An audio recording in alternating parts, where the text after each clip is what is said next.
साहेब आम्ही एक सांगतो, तुम्ही पालकमंत्री आहात, आमचे राजे क्षीरसागर साहेबसुद्धा आहेत, आमदार आहेत, अधिक तुम्हाला सांगतो महाडिक साहेबसुद्धा आहेत.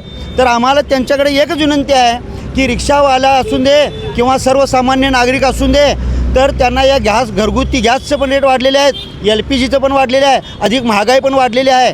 अजून किती दिवस युद्ध चालणार हे काय गॅरंटी नाही. तर LPG गॅसचा तुटवडा कमी पडता कामा नये. आणि दुसरी गोष्ट साहेब सांगतो, आता जे 4 दिवसात जे रेट वाढलेले आहेत त्याची पूर्ण शहानिशा करून आम्हाला योग्य न्याय द्यावा, आमची हीच विनंती.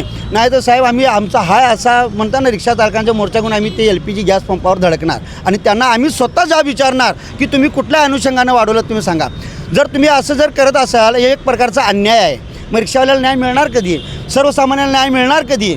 आमच्या माता भगिनी आहेत त्यांना सुद्धा न्याय मिळणार कधी? आता परवा दिवशी पेपरसुद्धा आम्ही वाचवलं, लाकडाची चुल्या पेटवावं लागतील, सगळं लागेल, त्यांना लाकडं पण मिळणार नाही. ही सगळी गोष्ट आहे. हो देव करू असं होऊ नये. मी असं म्हणतो, माझ्या देशात तर होणार नाही, गॅरंटी देतो.